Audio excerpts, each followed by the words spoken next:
अस्सलामुअलैकुम एवरीवन। आज ईद के दूसरे दिन मैं हूँ आपके साथ ज़ैनब जतोई और और मैं हूँ मेरे सॉरी। मैं हूँ ज़ुएब भट्ट और आपको ईद की बहुत बहुत खुशियाँ मुबारक। और हम दोबारा कपड़े चेंज करके आ गए हैं। बिल्कुल। मैचिंग ना हो जाए ज़्यादा हमारी, इसलिए हमने हाँ, चेंजिंग कर ज़रूरी दी है है। क्योंकि चेंज बड़ा इम्पोर्टेंट है। आप सबको पता है कि चेंज ज़िंदगी में ज़रूरी है, इसलिए कपड़ों में भी चेंज होना चाहिए, आपके रवैयों में भी चेंज होना चाहिए।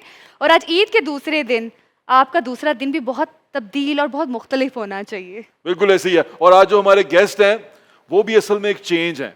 वो चेंज है उस मरूसी सियासत में, वो हुँ, चेंज है उस हीरोइज्म में, वो हुँ। चेंज है इस मुल्क में सही मायनों में बराबरी देने में। बराबरी पार्टी के बिल्कुल, चेयरमैन बिल्कुल। हमारे साथ मौजूद हैं, जवाद अहमद साहब हमारे मुल्क के लेजेंड हैं। अस्सलाम हुँ, वालेकुम भाईजान, ईद मुबारक। वालेकुम अस्सलाम, ईद मुबारक आप दोनों को। Thank you. भाईजान सबसे पहले तो बहुत शुक्रिया कि आपने अपने इतने कीमती वक़्त में से हमारे लिए वक़्त निकाला। ये बहुत बड़ी बात होती है, बड़े एज़ाज़ की बात है कि थैंक यू बड़े वेरी मच, ज़बरदस्त गेस्ट आज हमने इनवाइट किए और उन्होंने दूसरे बहुत दिन शुक्रिया। हमें टाइम दिए।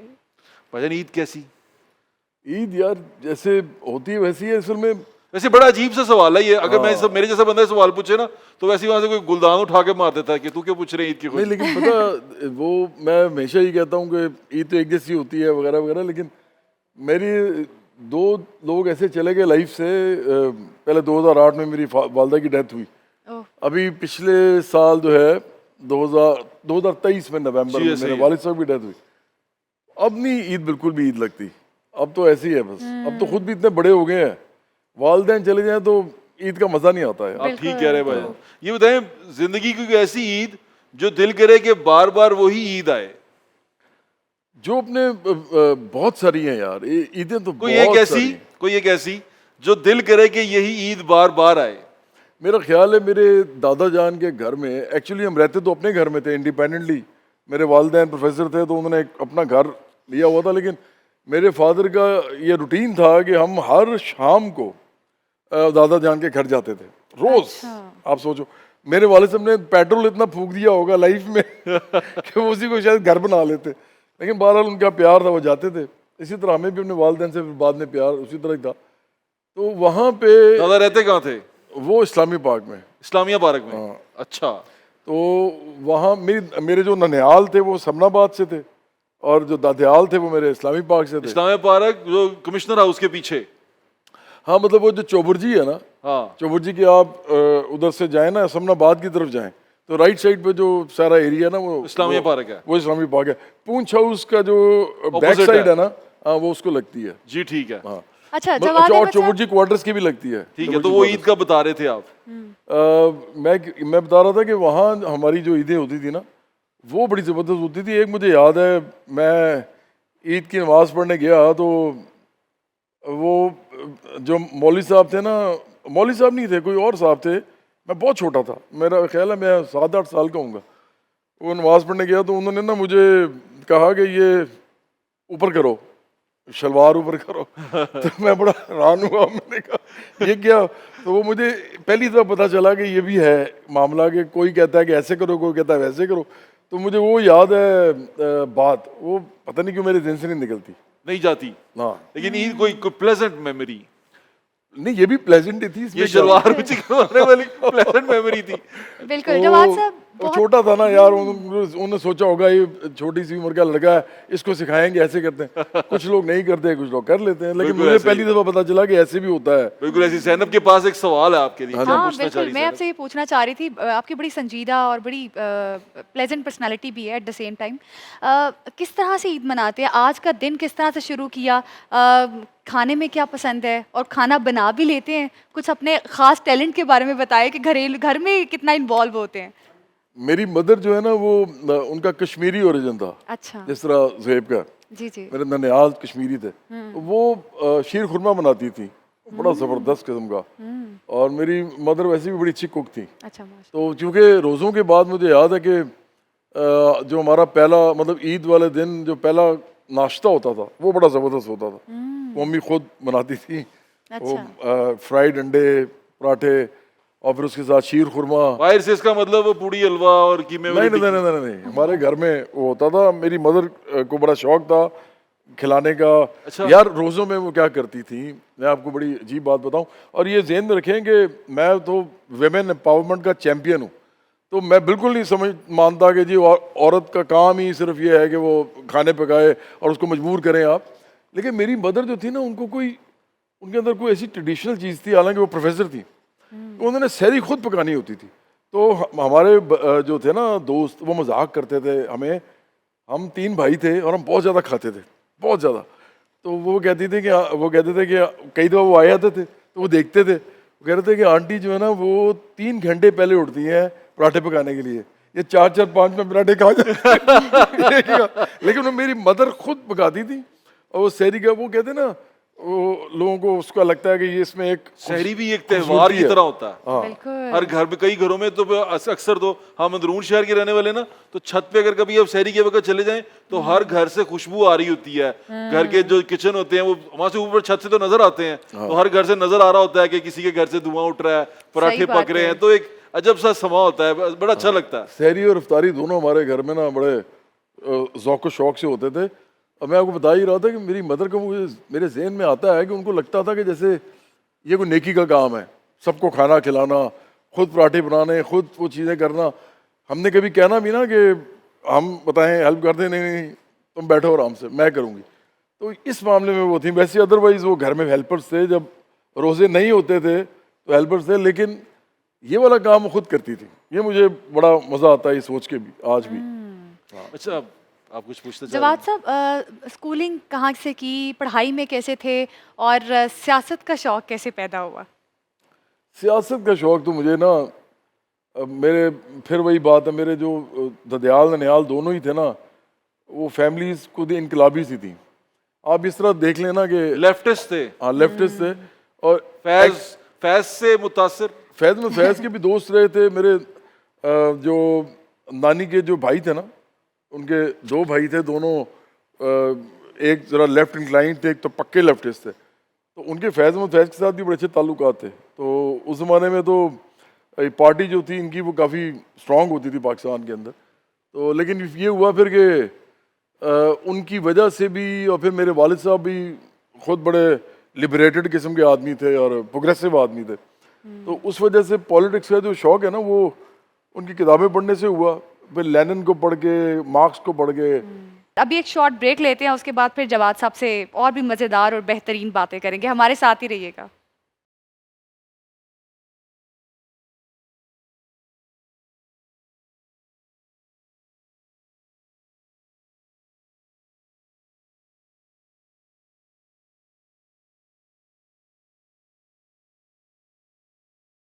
वेलकम बैक नाजरीन। होपफुली आप हमारे गेस्ट को, हम सब को आज के दिन एंजॉय कर रहे होंगे। हम अपने मेहमान से और भी बातें करेंगे। जवाद साहब, हमने काफ़ी ज़्यादा सीरियस बातें कर ली हैं आपसे, अब कुछ हम थोड़ी सी लाइट बातें भी करते हैं आपसे। जवाद साहब, मुझे ये बताएं कि आप खाने में सबसे अच्छा क्या बना लेते हैं, क्योंकि ये हमारा कॉमन सवाल है, हम अपने हर गेस्ट से पूछते हैं। वैसे आपने बड़ा ही जो है ना अब लोग मुझे कहेंगे किस तरह का ये आदमी है, ये बड़ा प्रोग्रेसिव बनता है लेकिन वो खाना नहीं पकाना आता। मुझे एक्चुअली ना खाना नहीं पकाना आता। अच्छा। मैं अंडे उबाल लेता हूँ, मैं चाय बना लेता हूँ। ये वैसे बुरी बात है, आना चाहिए। और मेरे घर में, मैंने आपको बताया ना, मेरी वालदा की तबीयत ऐसी थी जी कि वो खुद, उनको खाना जो था उसका शौक था, वो बनाती रहती थी। हाँ। तो मेरे फादर भी खाना नहीं बनाते थे, तो मुझे भी वो जहन में कभी आया नहीं। मेरे दोनों भाई बनाते हैं। अच्छा। आज इसलिए बनाते हैं कि वो दोनों बाहर चले गए। पहले वो हॉस्टल में रहे, एक तो भाई हॉस्टल में रहा मेरा, हालांकि वो लाहौर में था लेकिन वो रहता हॉस्टल में था, यूवीटी लाहौर में ना। मैं सीधा सीधा आदमी था, मैं जाता था यूवीटी, जाता था और वहां से वापस आ जाता था। मेरा भाई हॉस्टल में रहता था, तो उसको खाना बनाना आता है। और मेरे से सबसे छोटा भाई जो डॉक्टर है, उसको भी आता है। अच्छा। लेकिन आपको नहीं आता। अच्छा, इनकलाबी और खाने का ताल्लुक मैंने इससे जुड़ा कि मैं एक दफ़ा चला गया इलामा मशरकी की तरफ ना, उनके घर में, वहाँ पर इछरे के अंदर। तो मैं उनकी गाड़ी देख रहा, वो जो हिटलर ने उनको दी वो देख रहा। आगे ना उन्होंने बेलचे के वो लिखे हुए थे कितनी तरीकों से काम आ सकता है, बेलचा उनका निशान है। तो उन्होंने लिखा कि उल्टा करोगे ना बेलचा, उसको आग पे रखोगे तो वो तवा बन जाता है, उस पर आप रोटी बना सकते हैं। मैंने कहा सीधा करोगे तो वो पैन बन जाता है, गर्म करोगे तो उस पर खाना पका सकते हो, कुछ भी। तो मैं सोच रहा था इनकलाबी और खाने का रिश्ता मौलाना मशरकी, अल्लामा मशरकी ने ऐसे जोड़ा हुआ। वो थे तो इनकलाबी आदमी थे। वो उबैदुल्लाह सिंधी और अल्लामा मशरकी, हाँ, ये सारे लोग ऐसे ही थे। मैथमेटिशियन थे। हाँ, अच्छा भजन, आप भी एक पढ़े लिखे आदमी हैं और इंजीनियर हैं। इंजीनियर और पॉलिटिक्स साथ चलती है? इंजीनियरिंग और लॉजिक साथ चलता है ना, हाँ बिल्कुल। इसलिए अगर आप लॉजिकल हैं तो आपकी सियासत भी जो है वो रैशनल होगी, साइंटिफिक बुनियादों पे होगी। अगर आपने लोगों के तासुबात से खेलना है, जो पाकिस्तान में होता है, देखें जो है ना फेथ, अकीदा या मजहब, इसके अंदर लॉजिक नहीं होता, ये आपकी अकीदत का मामला होता है, हर एक का अपना अपना होता है। बिल्कुल। तो लोगों की इन चीज़ों को, यानी पीरी मुरीदी को, फिर रूहानियत को, अगर आप इस पे प्ले करते रहें तो फिर लोगों के इश्यूज तो कहीं आते नहीं है ना। अब मुझे बताइए, मिसाल के तौर पे एक इलाके में साफ पीने का पानी नहीं आ रहा, आपने बैठ के फैसला करना है कि साफ पीने का पानी कैसे मिलेगा, और वहाँ पे कोई साहब आ जाएं और वो कहेंगे जी मैं आपको बताता हूँ, मेरा जो मजहब है और मेरा जो फिरका है उसके मुताबिक मैं आपको बताऊंगा, तो लोग कैसे उसकी बात मानेंगे? जाहिर है। लोग तो रैशनल बुनियादों में मानना चाहते हैं ना, साइंटिफिक बुनियादों में। तो वही चीज़ चलेगी सियासत में जो सबके लिए काबिल कबूल होगी, चाहे वो मुसलमान हो, हिंदू हो, मसीही हो, सिख हो, चाहे वो शिया हो, चाहे वो सुन्नी हो, और चाहे वो बलोच हो, चाहे वो पंजाबी हो, बिल्कुल। उनको मतलब सिंधी हो, मुहाजिर हो, मैं सबके नाम से ले रहा हूँ कि वो नाराज हो जाते हैं, हाँ जी। सराइकी हो, पठान हो, सबको एक ऐसी चीज पे कायल करना जो सबके लिए जरूरी हो, तो वो तो ऐसी चीजें होती है ना, उसमें फिर ये नहीं चीजें आती कि आपके तासुबात क्या है। बिल्कुल बिल्कुल, लॉजिक तो बहुत ज़रूरी है। जब आज साहब एक छोटी सी फरमाइश मेरा दिल चाह रहा है कि आज ईद के दिन मैं आपसे कर लूँ, अपना कुछ छोटा सा ट्रैक, कोई गाना अगर आप गुनगुना दें या थोड़ा सा सुना गाना दें, बताएं कौन सा जो आपको जवाब साहब का पसंद है। जो अपनी मर्जी से, जो उनका फेवरेट है, जो उनको बहुत पसंद है। ईद का टाइम है ना, तो हाँ जी। एक वो खवातीन के लिए एक गाना है मेरा, जो एक्चुअली मेरे दो गाने ऐसे हैं जो मुझे लोग कहते हैं कि जब आप फौत हो जाएंगे ना तो ये फिर भी चलते रहेंगे, तो वो शायद कुछ हद तक ठीक भी कहते हैं जी। एक गाना मेरा है तुम जीतो या हारो सुनो, जी। हमें तुमसे प्यार है। यार भजन, ये आपने क्यों गाया था? यार गलती हो गई थी, नहीं गाना चाहिए था। अगर मुझे पता होता ना कि ये हालात हो जाएंगे तो ना गाता, लेकिन फिर प्यार भी करते हैं मुझे टीम लेकिन के इसने लोग। हमें हौसला बहुत दी है कि नहीं, तुम भाई, मुझे जीतो बड़ा या दुख हारो दिया इसने। हो तो तुम हमारे मुझे अपने। बड़ा दुख दिया इस और बार। मेरा क्या उन लोगों को काफी खुशी दी होगी कि देखिए- ठीक है तो देखिए, हमारे। अगर कभी फाइनल में हार जाए ना पाकिस्तान जी।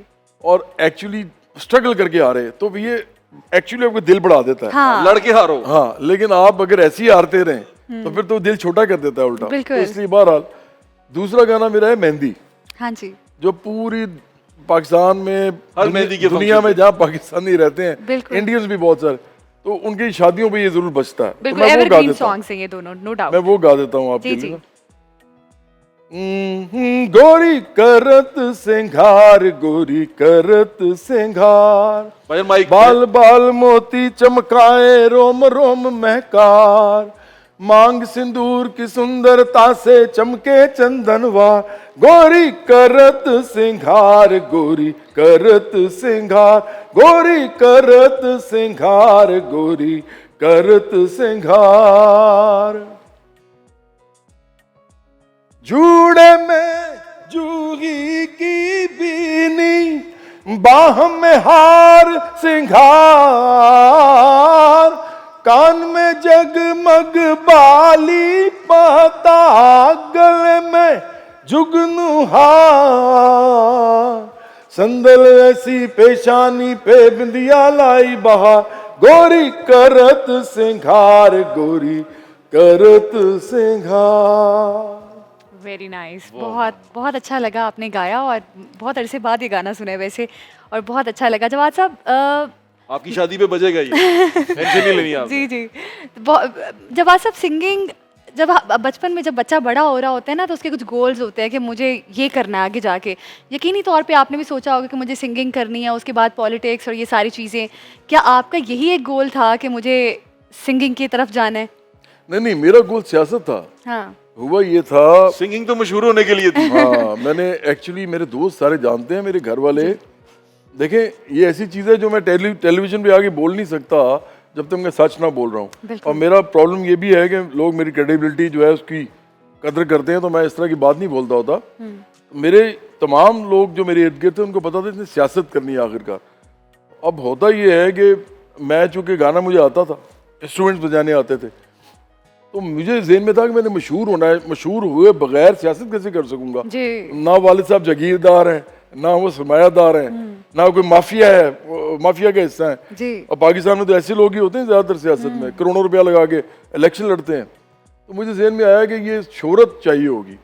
तो क्रिकेट में खेलता था, उसमें मैंने काफ़ी अच्छी क्रिकेट भी खेली, लेकिन फिर मैंने देखा कि मेरे जैसे ही लोग बहुत सारे, जो कि मैडम नूरजहां भी नहीं है, जो मेहदी हसन साहब भी नहीं है, दरमियाने से गाते हैं, वो स्टार बन गए हैं। मैंने कहा बस ये तो मुझे भी आता है, तो मैंने बस फिर तबाह आजमाई कर ली। तो उसमें फिर मुझे गाने मैंने अच्छे बनाए, जो भी मेरी जहन था, समझ थी, तो गाने मेरे जुपिटर अच्छे का नाम बन गए। किसने रखा? हाँ जी, जुपिटर नाम किसने रखा? अच्छा नहीं, जुपिटर्स तो इससे पहले की बात है। वो तो मैं जब यूनिवर्सिटी में था ना, तो मैं जुपिटर्स में मुझे बुलाया गया था लीड वोकलिस्ट के तौर पे। जुपिटर था वैसे कौन था? बैंड किसका था? बैंड था नईम सईद थे, उनका था। तो जुपिटर्स में अली अजमत भी रहा है मेरे से पहले। जी, अली अजमत। हाँ, जो जनून में बाद में चला गया। लेकिन फिर हमारा एक गाना बहुत बड़ा था, यारो यही दोस्ती है, हाँ किस्मत से जो मिली है। बिल्कुल अच्छा, लेकिन मैं बता ये रहा था कि जब वो एड में भी आया था ना, एक सिगरेट के एड में भी आया था हाँ हाँ हाँ, वो गाना। और ये जो मेरा गाना नहीं है, रहे ना रहे ये जीवन कभी, हाँ जी ओ मेरे यार तू मेरा प्यार प्यार सदा रही तू सलामत, हाँ इसकी भी जो लाइन है ना, यही दोस्ती है, ये एक्चुअली एक होता था सिगरेट, मैं नाम नहीं लेता, उसका एक टैग लाइन थी। तो उस जमाने में वो एडवर्टाइज कर रहा था। फिर आपको ये पता होगा कि सिगरेट की एडवर्टाइजिंग खत्म हो गई। हाँ जी तो उस जमाने में हमने ये भी किया था। फिर ये जो पहले वो यही दोस्ती है वो चलता रहा टैग लाइन। फिर मेरा ये वाला गाना जो है उन्होंने बनाया, बहुत बड़ा वीडियो बनाया, आपको ऐसे पता ही ही है। है। अपने गाने लिखते हैं आप खुद थे? हाँ जी, मैं खुद लिखता था। अच्छा हाँ, नाइस गाने में खुद लिखता था। तो जब जुपिटर्स मैंने छोड़ दिया था ना ज़ोएब, उस वक्त मैंने फिर अपना फैसला किया था कि मैंने सोलो करियर इसी का करना है। मेरे वालिद साहब ने कहा यार आप इंजीनियरिंग करने के बाद जॉब शॉब नहीं करना चाहते? और मैंने कहा जी मशहूर होना है। मैंने एक काम किया है 5-6 साल एक बैंड के अंदर, मुझे मौसीकी का थोड़ा बहुत पता भी चल गया, तो let me try to be a solo artist. तो मैं एक एल्बम निकालता हूँ, देखते क्या होता है। तो वो हिट हो गया बस। इंजीनियरिंग आगे काम आई, मतलब कुछ किया उसके अंदर कुछ? यार इंजीनियरिंग से ना मैं सच आपको बता रहा हूँ, मुझे मेरे सारे तासुबात अलहदा करके ना मैं सियासत करता हूँ। तो इंजीनियरिंग से मुझे फ़ायदा ही होता है कि हम 1+1 2 वाले लोग हैं। जी हम सच बोलते हैं सीधा सीधा, हम 1+1 3 नहीं कहते, होता ही नहीं है ना, 2 ही होता है। बिल्कुल तो ठीक है। इसलिए ये फ़ायदा होता है इसका। बिल्कुल engineering का। इंटेलिजेंस और लॉजिक की भी ज़रूरत होती है सियासत में, यकीनी तौर पे। अभी एक शॉर्ट ब्रेक लेते हैं, हमारे साथ ही रहिएगा।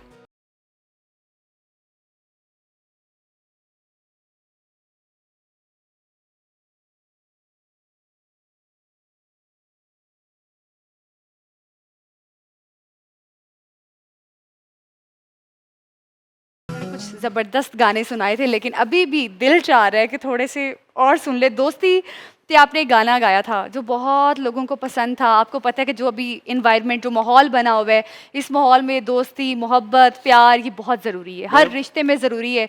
तो मैं चाहती हूँ कि आप वो दोस्ती पे गाना गाएं ताकि हम एक दफ़ा फिर अपनी खूबसूरत मेमोरीज़ को रिकॉल कर सकें। दोस्ती से पहले वो जो मैं अभी आपको कह रहा हाँ था। हाँ बाकी सब ठीक है।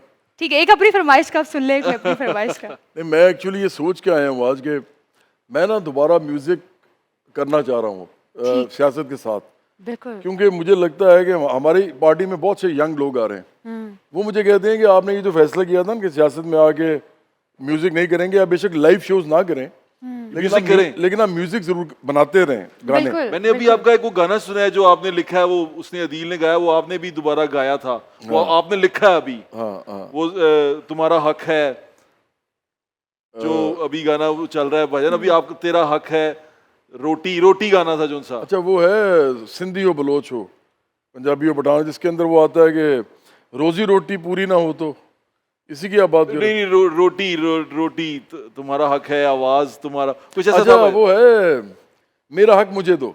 हाँ वो मतलब वो इनकलाबी सा गाना है, वो लेकिन आपने मेरा लिखा ख्याल है कि हाँ वो मैंने लेकिन हम ज़ैनब का पहले ख्वाहिश नहीं, मैं इसलिए कह रहा हूँ कि ईद वाले दिन में थोड़ा सा इनकलाब से हट जाए। हाँ, वैसे तो मैं आपके पास जब आता हूँ ना तो हम तो बातें सारी ऐसी करते हैं। हाँ हाँ, कोई रिफॉर्मिस्ट किस्म की या ये इनकलाबी लड़की किस्म बोर ना हो जाए। की। नहीं, मेरा ख्याल है कि नाजरीन भी शायद हो जाएंगे।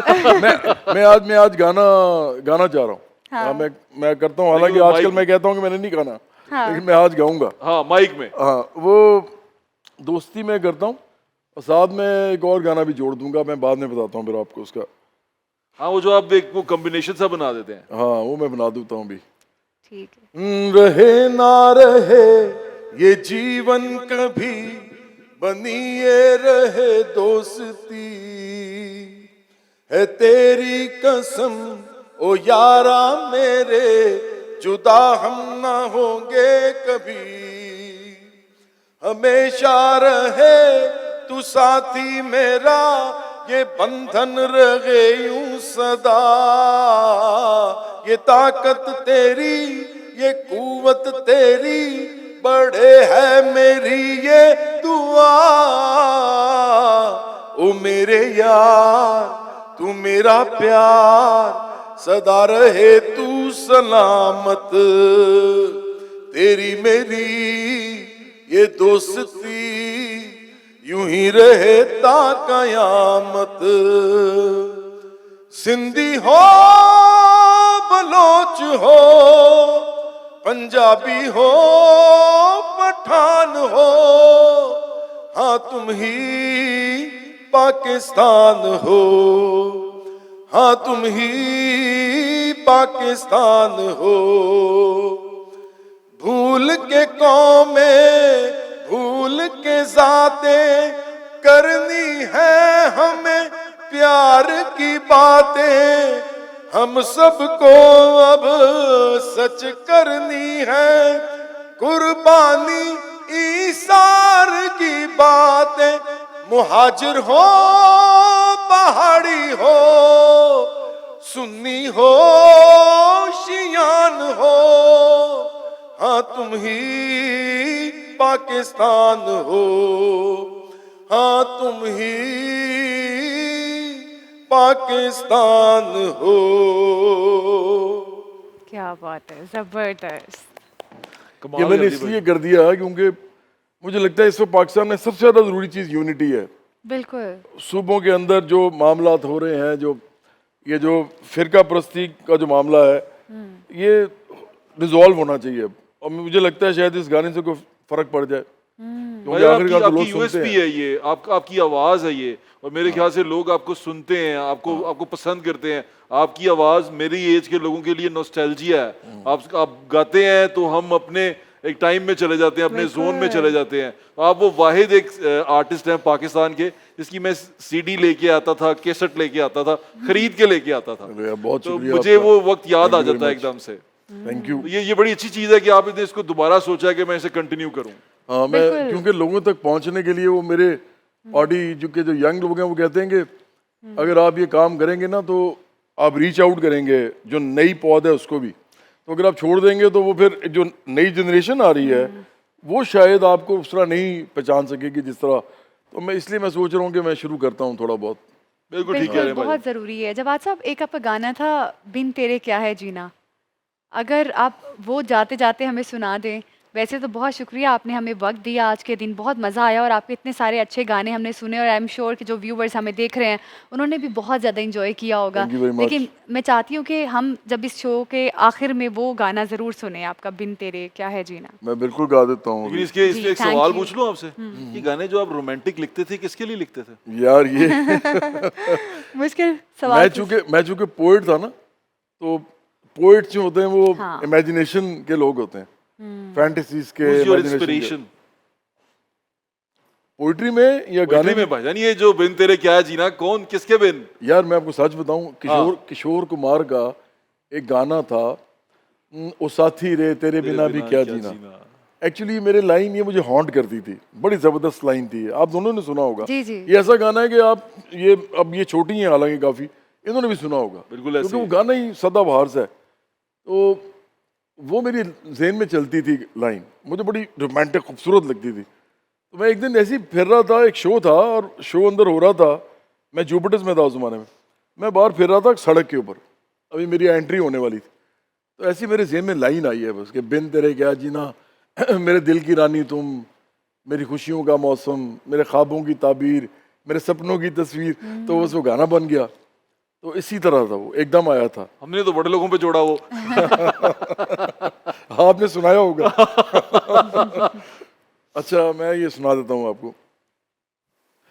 बिन तेरे क्या है जीना, बिन तेरे क्या है जीना,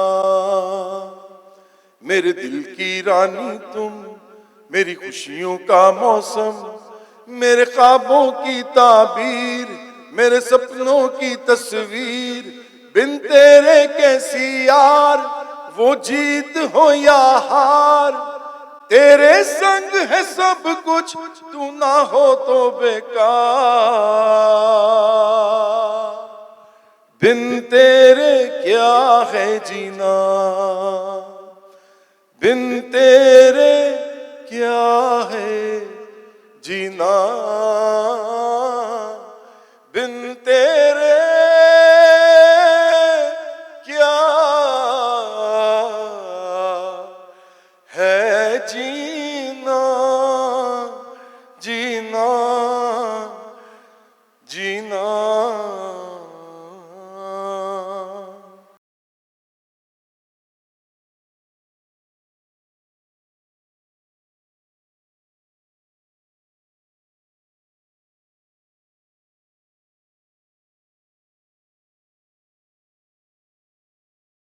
वेलकम बैक व्यूअर्स। हमारा एक बड़ा ज़बरदस्त किस्म का स्टार हमारे साथ मौजूद है। उन्होंने हमें गाना भी सुनाया था और हम उनसे मज़ीद गाने भी सुनेंगे, लेकिन हमने आपको बताया था कि उनकी एक स्ट्रगल स्टोरी है। पहले स्ट्रगल स्टोरी सुनेंगे, उसके बाद आपको गाना भी सुनाएंगे। स्ट्रगल सुना दे। हाँ। स्ट्रगल ये है कि मतलब मैं म्यूज़िक में था नहीं पहले बचपन में, मतलब मुझे आइडिया भी नहीं था कि मेरी आवाज़ अच्छी है। तो एक वाक़या इस तरह का हुआ है कि फ्राइडे को हमारे स्कूल में बज़्म अदब हुआ करता था पहले। तो वहाँ पर हर बच्चा कुछ ना कुछ एक्टिविटी मतलब करता था। तो हमारी एक टीचर थी, अच्छा उनका नाम भी मिस हलीमा ही था। तो उन्होंने मतलब मुझे ज़िद की कि आप कुछ करके दिखाओ, कोई शेर सुना दो या कोई एक्ट करके दिखा दो कुछ भी। तो मेरे मतलब कज़न्स भी थे, क्लास फेलोज़ थे मेरे, उन्होंने कहा मैम इसकी आवाज़ बहुत अच्छी है, इससे ना गाना सुने। तो उन्होंने कहा आप गाना तो मैं सुनूंगी, तुमसे गाना सुनाओ। तो मैंने कहा एक शर्त पे सुनाऊंगा। मुझे मतलब शाय था मैं थोड़ा सा इस मामले में, वैसे बड़ा शरारती था मतलब तो मैंने फेस पे कॉपी रखी है, मैंने कहा ऐसे सुनाऊंगा। मैंने गाना गाना शुरू किया है और गाना भी मतलब पुराना रफ़ी साहब का गाना था वो। तो मोहम्मद रफ़ी साहब का एक सॉन्ग था, मैंने सुनाया उनको। तो जैसे ही गाना ख़त्म हुआ है तो मेरा कान पकड़ लिया किसी ने। तो मैंने देखा तो प्रिंसिपल थी हमारी। उन्होंने कहा ज़रा बाहर आओ ना, तुम तो बड़े शरारती बच्चे हो, तुम गाना गा रहे हो। तो ऐसे ही हमें हमारे एक टीचर थे सीनियर, उनके पास लेके गए। उन्होंने कहा बेटा ये जो बच्चा है ना ये बहुत अच्छा गा रहा था और इसने कभी बताया नहीं। तो सर जो है ना वो अखबार पढ़ रहे थे बाहर बैठ के। तो उन्होंने कहा कौन सा गाना गा रहे? मैं कहा सर मैं कुछ नहीं कर रहा था, मैं मतलब डर गया, छोटा था काफ़ी। तो उन्होंने बोला कि नहीं सुनाओ। मैंने कहा एक शर्त पे सुनाओ। कहते क्या? मैं कही मुझे आपका अखबार चाहिए। तो वो अखबार मैंने पकड़ा है, मैंने अपने फेस के आगे रखा है, मैंने वही गाना उनको सुनाया। जी, नुमान, सबसे पहले तो बहुत शुक्रिया कि आप हमारे साथ आए। ईद के दूसरे रोज़ आपने हमारे लिए वक़्त निकाला और बहुत सारे ऐसे लोग जो आपके बहुत ज़्यादा फ़ैन्स हैं, वो भी आपको देख रहे हैं और बहुत सारे अपकमिंग सिंगर्स भी हैं, जिन्हें आज आपसे सीखने का मौका भी मिला होगा। आपकी स्ट्रगल स्टोरी जो है, वो बहुत सारे लोगों के लिए मेरा ख़्याल है एक लेसन भी है कि ज़िंदगी में अगर आपके अंदर पैशन हो, आप कुछ करना चाहते हो, तो आप कुछ कर सकते हैं, अगर पैशन हो। तो नुमान, आपसे गाना भी हम चाहते हैं कि आप हमें सुनाएँ और उसके साथ हम रुखसत भी लेंगे आपसे, आपसे भी रुखसत लेंगे। गाना एंजॉय करें। नुमान ने बड़े प्यार से बनाया है, हाँ। ईद का सॉन्ग है उसका और वो ईद पे आपको सुनाना चाहता है। हमारी तरफ से आपको ईद की बहुत बहुत बधाइयाँ और मुबारकबादें। खुशियाँ बिल्कुल। मनाएं और लोगों में खुशियाँ बांटें अगर आप ईद अच्छी सेलिब्रेट करना चाहते हैं। बिल्कुल। इसी के साथ अल्लाह हाफ़िज़। ओ दस केड़ा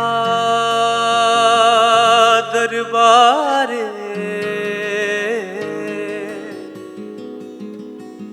जिधरों मनता नहीं मंगी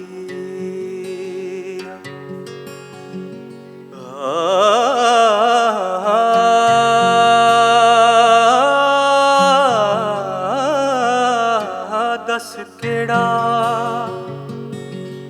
दरबार जिधरों मनता ने मंगी तैनू मंगिया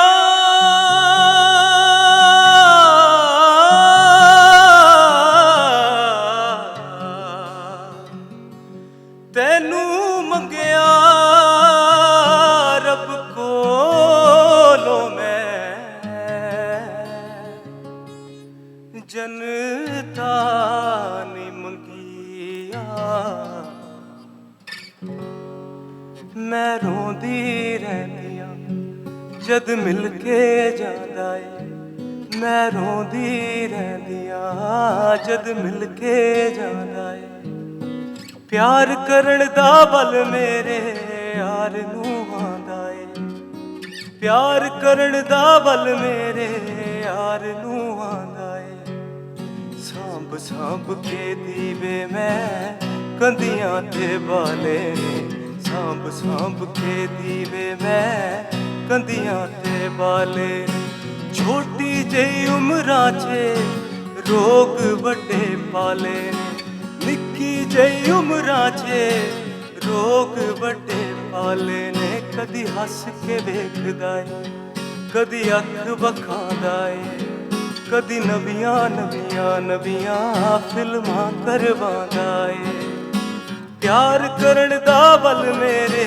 यार नू आंदा ए प्यार करन दा बल मेरे यार नू आंदा ए मैं रोंदी रहंदियां जद मिल के जांदा ए तैनू अपना कह के हाफी कैसी फंसी मैं कल रात बैठ के ऐसे गल पे हंसी मैं